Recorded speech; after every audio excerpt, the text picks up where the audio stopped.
حدیث کی کتابوں میں موجود ہے، اللہ کے رسول صلی اللہ تعالی علیہ وسلم نے فرمایا تھا، صحابہ کرام سے مخاطب ہو کر فرمایا تھا، اے میرے صحابہ اتدرون من المفلس، کیا تم جانتے ہو، کیا تمہیں معلوم ہے مفلس کون ہے؟ صحابہ کرام رضوان اللہ تعالی علیہ مجمعین نے جواب دیا تھا کہ اللہ کے رسول المفلس من لا درہم لہ ولا متاع، مفلس تو وہ ہے جس کے پاس درہم و دنانیر نہ ہو، مفلس تو وہ ہے جس کے پاس مال و دولت نہ ہو۔ اللہ کے رسول صلی اللہ تعالی علیہ وسلم نے فرمایا تھا، لا، نہیں، المفلس من امتی، میری امت کا مفلس نادان فقیر وہ شخص ہوگا، من یاتی یوم القیامت بصلاۃ وزکاۃ وصدقہ، جو نمازی بھی ہوگا، وہ زکوٰۃ اور صدقہ بھی ادا کرتا ہوگا، وہ روزے بھی رکھتا ہوگا، لیکن وقد شتم ھذا، کسی کو اس نے گالی دی ہوگی، وقد ضرب ھذا، کسی کو اس نے مارا ہوگا، کسی کو اس نے ٹھیس پہنچائی ہوگی، وَأَكَلَ مَالَ ھذا، کسی کا مال اس نے ناجائز طریقے پر کھایا ہوگا، کسی کا مال اس نے چھینا اور جھپٹا ہوگا، کسی کا مال اس نے ناجائز طریقے پر دبایا ہوگا، وَقَذَفَ ھذا، کسی پر اس نے تہمت لگائی ہوگی، وَسَفَكَ دَمَ ھذا، کسی کو اس نے قتل کیا ہوگا، کسی کا اس نے خون بہایا ہوگا، تو ایسے شخص کو کل قیامت کے دن میدان محشر میں کھڑا کر دیا جائے گا، اور یہ تمام حقوق لینے والے، جس کو اس نے گالی دی ہوگی، جس کا مال اس نے ناجائز طریقے پر دبایا ہوگا، جس کو اس نے تکلیف پہنچائی ہوگی، جس پر اس نے تہمت لگائی ہوگی، یہ تمام حقوق لینے والے آ جائیں گے، فَيُعْطَى هَذَا مِنْ حَسَنَاتِ وَهَذَا مِنْ حَسَنَاتِ، اللہ تبارک و تعالیٰ فرمائیں گے کہ یہ نیک آدمی جو نمازی بھی تھا،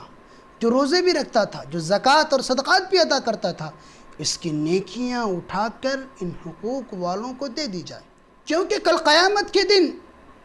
بدلہ دینے کے لیے کچھ تو ہوگا نہیں، یہ نیکیاں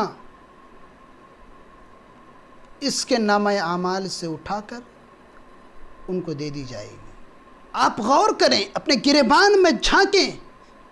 کہ اپنی زندگی میں ہم نے کتنے ایسے لوگ ہوں گے جن پر ہم نے تہمت لگائی ہوگی، جن کے ساتھ ہم نے گالی گلوچ کی ہوگی، جن کا مال ہم نے ناجائز طریقے پر کھایا ہوگا، دبایا ہوگا، ایسے تمام لوگ پیچھے پیچھے آ جائیں گے اور آپ کی نیکیاں ان حقوق والوں کو دے دی جائیں۔ فَإِن فَنِيَتْ قَبْلَ أَن يُقْضَى مَا عَلَيْهِ،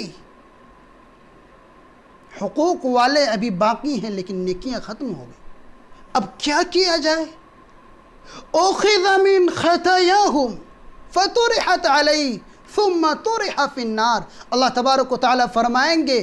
کہ یہ جو حقوق والے ہیں ان کے گناہ اس کے سر پر ڈال دو، فَطُرِحَتْ عَلَيْهِ، حقوق والوں کے گناہ اس کے سر پر ڈال دیے جائیں گے، ثم طرح فی النار، پھر اس شخص کو جہنم میں ڈھکیل دیا جائے گا۔ اللہ کے رسول صلی اللہ علیہ وسلم نے فرمایا، یہ ہے میری امت کا مفلس، کہ جو نمازی بھی ہوگا، زکوٰۃ اور صدقات بھی ادا کرتا ہوگا، روزے بھی رکھتا ہوگا، لیکن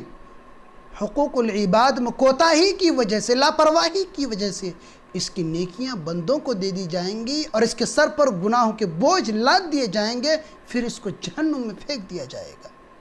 اسی لیے میرے بھائیوں، میری پیاری بہنوں، آج ہم جو ایک دوسرے پر تہمت لگاتے ہیں، ایک دوسرے کا مال ہڑپ کر جاتے ہیں، ایک دوسرے کو ٹھیس پہنچاتے ہیں، تکلیف پہنچاتے ہیں، یہ حقوق العباد ہیں۔ اللہ تبارک و تعالیٰ اس کو معاف نہیں فرمائیں گے جب تک کہ ہم اس شخص سے نہ معافی مانگ لیں جس کو ہم نے تکلیف پہنچائی، جس کو ہم نے گالی دی، جس پر تہمت لگائی۔ اسی لیے اللہ کے نبی صلی اللہ علیہ وسلم نے ایک دوسری حدیث کے اندر فرمایا کہ شہید کے تمام گناہ معاف کر دیے جائیں گے سوائے قرض کے۔